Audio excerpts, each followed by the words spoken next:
পুরাতন জমির চারাটা সংগ্রহ করছে, সেটা কেন বলা হয় সেটাই আজকে ভিডিওর মাধ্যমে তুলে। 8 মাসের বেশি যেই গাছগুলো হয় সেই মাতৃ গাছের যেই চারাটা সেটাকেই মূলত আমরা বলি প্রাপ্তবয়স্ক জমি। সরাসরি আপনাদেরকে একটু দেখাবো। একেবারে ছোট চারা, বা এটা একটু উঠাও তো ছোটটা। হ্যাঁ, অতীত জমি, ফেলে রাখা জমি বা ছায়াযুক্ত জমি, যে কোনো ধরনের জমিতেই কিন্তু আপনি খুব সহজভাবেই চাষটা করতে পারবেন। এই যে দেখতে পাচ্ছেন,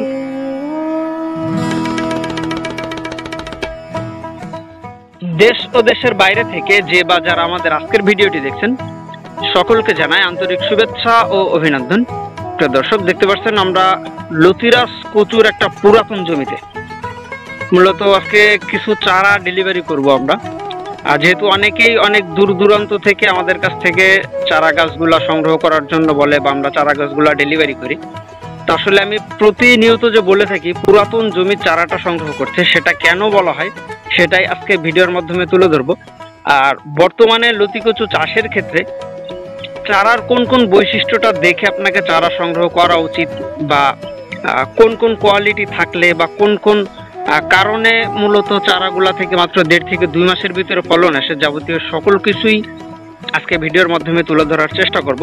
এই যে প্রথমেই দেখতে পাচ্ছেন আমাদের প্রত্যেকটা গাছের গোড়া সহ, আমি যদি জমিটা আপনাদেরকে একটু ভালোভাবে দেখাই, এটা হলো যশোরের লতিরাজ। আর জমিটার বয়স 8 মাস প্লাস, অর্থাৎ 8 মাস থেকে 10 মাস বা 8 মাসের বেশি যেই গাছগুলো হয় সেই মাতৃ গাছের যেই চারাটা সেটাকেই মূলত আমরা বলি প্রাপ্তবয়স্ক জমির চারা। আর সেই প্রাপ্তবয়স্ক জমির চারাটা আমরা কেন সংগ্রহ করতে বলি সেটাই কিন্তু আপনাদেরকে দেখাবো। একটু আপনি যদি জমিটা ভালোভাবে খেয়াল করেন দেখতে পারবেন এখানে অসংখ্য কিছু চারা আছে। আর এই চারাগুলো আমাদের এই পাশে এই যে ডেলিভারির জন্য প্রসেস করা হচ্ছে। এই যে দেখতে পাচ্ছেন আমরা প্রতি বস্তায় একটা নির্দিষ্ট পরিমাণে চারা দিচ্ছি, আর চারাগুলা সরাসরি আপনাদেরকে একটু দেখাবো। এই যে দেখেন, এই চারাগুলা কিন্তু আমরা ডেলিভারি করতেছি। অনেকে অনেক সময় বলে যে ভাই চারাগুলো একটু ছোট বড়, তা যেহেতু এটা মেশিনে তৈরি না, প্রাকৃতিকভাবে একটু ছোট বা বড় থাকবেই। আর যদি আপনি এখান থেকে একটু ছোট চারাগুলাও দেখেন তাহলেও দেখতে পারবেন যে আমাদের একেবারে ছোট্ট ছোট্ট চারা, সেখান থেকেও কিন্তু লতি দেখা যায়।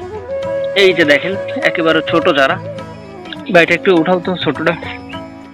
হ্যাঁ, এই যে দেখেন একেবারে ছোট্ট চারা, কিন্তু ছোট্ট চারা থেকেও 2টা 3টা এরকম ভাবে লতি আপনি দেখতে পারবেন। আর এই চারাগুলোই আমরা ডেলিভারি করতেছি, আপনি চাইলেই কিন্তু এই চারাগুলো সংগ্রহ করতে পারেন। এই যে দেখতে পাচ্ছেন প্রত্যেকটা গাছের গোড়াতে, প্রত্যেকটা চারার গোড়াতে একেবারে চিকন ছোট চারা, সেটার গোড়া থেকেও কিন্তু 2টা 3টা 4টা এরকম লতি আসতেছে। আর এই কারণেই আপনাদেরকে বলি প্রাপ্তবয়স্ক জমির চারাটা আপনারা সংগ্রহ করবেন।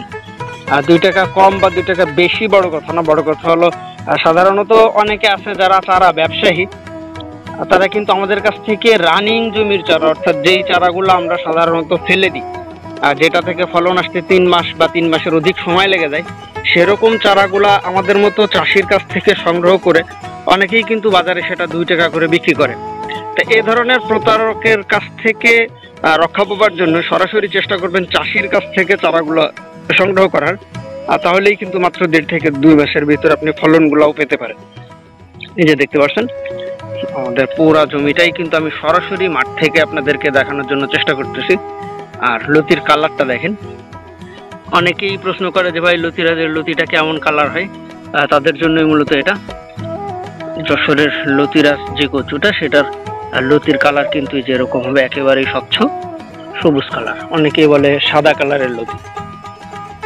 এই যে দেখতে পাচ্ছেন। আর প্রতিনিয়ত আমরা চারাগুলাও কিন্তু ডেলিভারি করতেছি সুন্দরবন কুরিয়ার সার্ভিসের মাধ্যমে। যারা দেশের দূর দূরান্ত থেকে চারাগুলা সংগ্রহ করতে চান, দেরি না করে আমাদের ভিডিও স্ক্রিনে দেওয়া নাম্বারে যোগাযোগের মাধ্যমে আপনি চারাগুলা সংগ্রহ করতে পারেন। জমি প্রস্তুত বা চাষ পদ্ধতি যাবতীয় সকল নিয়মকানুন বা তথ্য পরামর্শটাও কিন্তু আমাদের ভিডিও স্ক্রিনে দেওয়া নাম্বারের মাধ্যমে আপনি নিতে পারবেন। যদি আপনার প্রতি জমি, ফেলে রাখা জমি বা ছায়াযুক্ত জমি, যে কোনো ধরনের জমিতেই কিন্তু আপনি খুব সহজভাবেই চাষটা করতে পারবেন। এই যে দেখতে পাচ্ছেন আমাদের ডেলিভারি কার্যক্রমটা অব্যাহত আছে। আর চারাগুলো তো দেখালামই, যেগুলা সরাসরি আমরা এখন কুরিয়ারের মাধ্যমে ডেলিভারি করব।